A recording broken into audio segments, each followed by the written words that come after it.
Imagine this. You saved money for months. You carefully picked every part. You made sure to get a powerful GPU.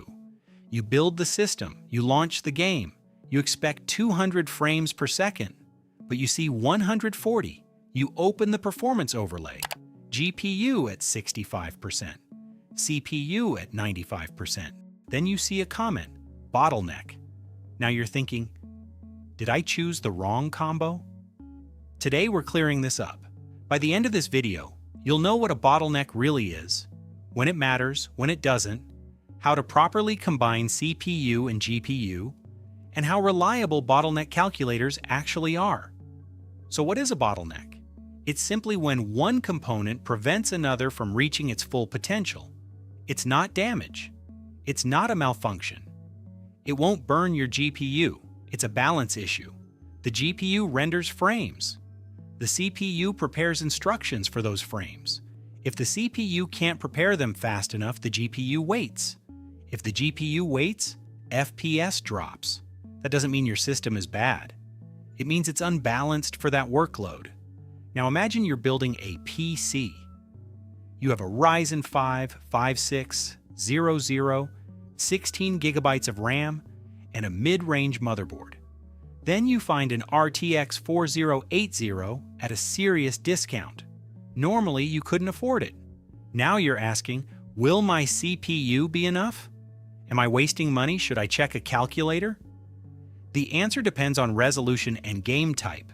At 1080p, the CPU matters more. At 1440p, things balance out. At 4K, the GPU becomes dominant.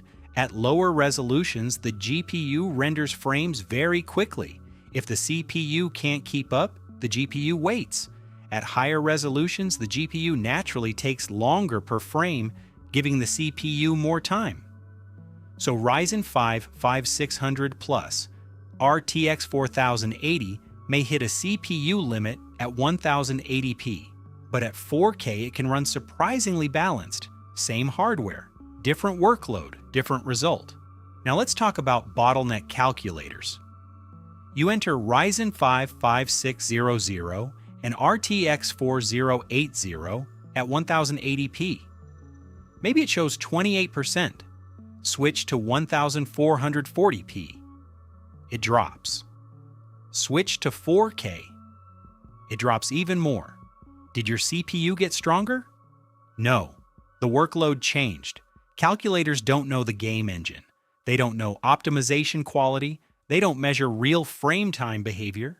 They don't fully account for cache impact. They're estimates. Real testing means real gameplay. And here's where you actually feel a bottleneck, not in average FPS.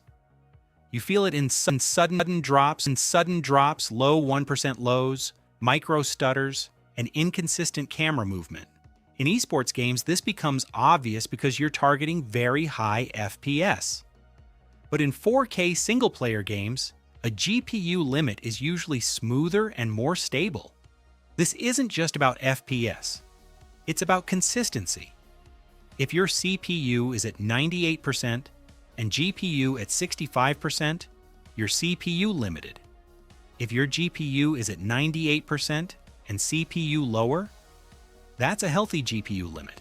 And no, your CPU does not need to sit at 100%. Now let's be clear, buying a powerful GPU is usually not a bad investment. Replacing a CPU later is easier. But if you buy a weak GPU, your performance ceiling is permanently lower until you upgrade it.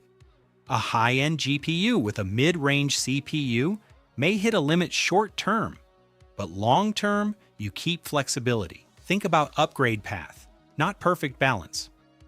Now about PCIe bottlenecks. PCIe is the connection between your GPU and motherboard. Most modern GPUs can't fully saturate PCIe Gen 3 by 16. If your card runs at X8 or on an older platform, high-end GPUs can lose around 5 to 10% in some cases. But for most users, the real-world difference is small. No need to panic. So when does a bottleneck really matter? It matters at 240 Hz, competitive gaming. It matters when streaming and gaming at the same time. It matters when chasing extremely high FPS. It matters much less in 4K single-player games or when targeting 60 to 120 FPS. Here's the truth. Every system has a bottleneck. The real question is where. A GPU limit is usually healthier. So next time someone says, that combo bottlenecks, ask them, at what resolution? In which game? On what refresh rate? If they can't answer that, they're repeating what they heard. Now you actually understand it. A bottleneck isn't something to fear, it's a balance to understand. And if this video helped you see it clearly, make sure to like the video and subscribe for more straightforward PC performance breakdowns. I'll see you in the next one.